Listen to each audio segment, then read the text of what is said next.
So I'm a fantasy author. I write dark and epic fantasy, and I also recently have started messing around with Western fantasy and a bit of YA as well, which is quite interesting. So, dark fantasy. What is dark fantasy as opposed to any other fantasy?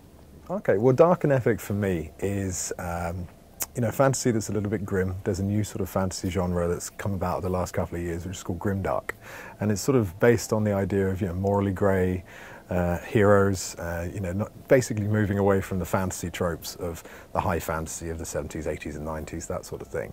So yeah, it's sort of blood, mud, guts and that sort of thing, but at the same time a lot of really emotional themes, deep characters, that sort of thing, rich characters, rich storylines. And the next thing you mentioned was Western fantasy. So Bloodrush, your latest one, this is Western fantasy. I have to say that sounds like a contradiction in terms to me. I mean, John Wayne would be rolling in his grave, wouldn't he? Can you have Westerns and fantasy? Well, strangely enough, I think they marry up. I mean, obviously a lot of traditional fantasy or, even grimdark fantasy at the moment is medieval in nature, swords, armour, that sort of thing. So it's sort of pseudo-medieval. The tropes that we have there sort of translate almost perfectly to the Western genre as far as I'm concerned. You've got the lone gunslinger versus the lone knight. You've got, there's still myths and magic in the Western world as well. So it's not a brand new genre. I'm not the first pioneer of it. Stephen King wrote the Dark Tower series, and that is an incredible exercise in Western meets, the fantasy. You're finding in the fantasy genre at the moment is huge amounts of things are being mixed up and changed around left, right and centre. Adding dinosaurs, it's sci-fi fantasy, every different kind of thing that can be put into a book is being put into a book, which I think is a great time. And it's really, really fun for us authors and even more fun for the readers. The third thing you mentioned was YA. That, I take it, is young adult fiction. So is there a difference for writing for teenagers than writing for adults in the world of fantasy? It goes back to the characters. So the reason why I'd say my new book, Bloodrush, the Western fantasy book, is YA, is mainly because the main character is 13 years old. So he's dealing with growing up at the same time as all the things that are going on around him.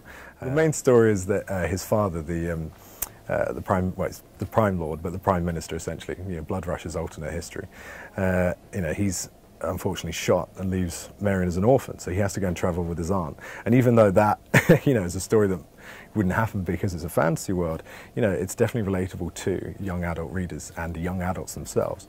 So I think there's the subject matter of what I've put into Bloodrush, the inclusion of magic as well, the creatures, the excitement, the adventure that I've got in there.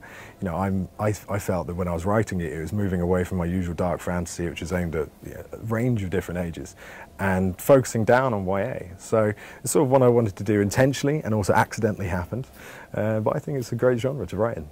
So when I was a teenager, I loved Lord of the Rings, and then I don't think I read fantasy until Harry Potter.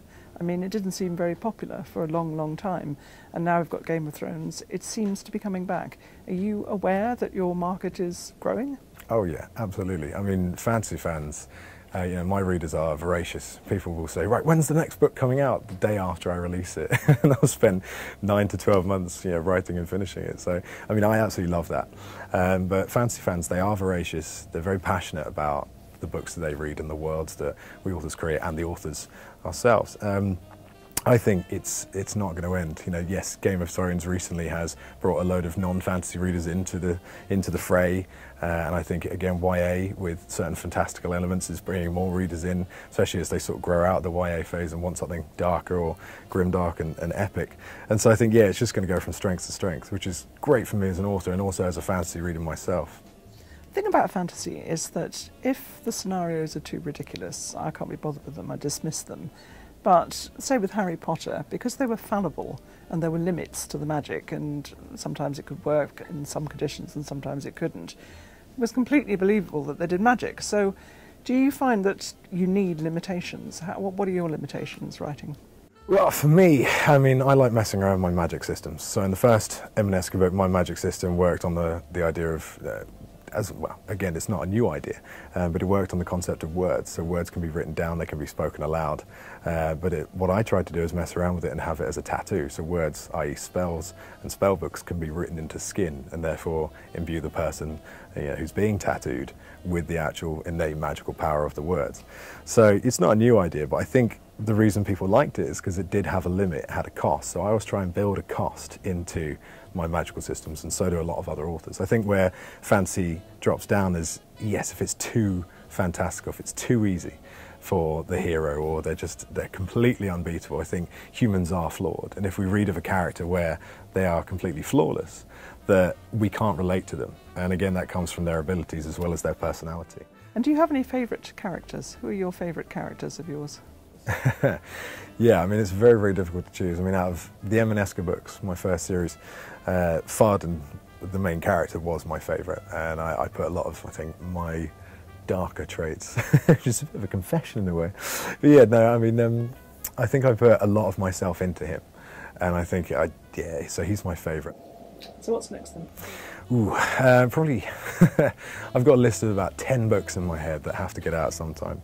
Right now I'm working on the sequel to Bloodrush, the first book of the Western Scarlet Star trilogy, and so that's hopefully coming out by June or July this year. And after that it's the third one, Blood Feud, and then from there I'm actually going to go work on a slightly weird, and this is a bit of an exclusive, a slightly weird dystopian history. So not sort of sci-fi in the future, but going back in time and sort of rewriting history. I'm really getting into the alternate history thing at the moment. So I'm going to be messing around with that, and a lot of short stories as well. And yeah, that's it. Thank you very much. My pleasure.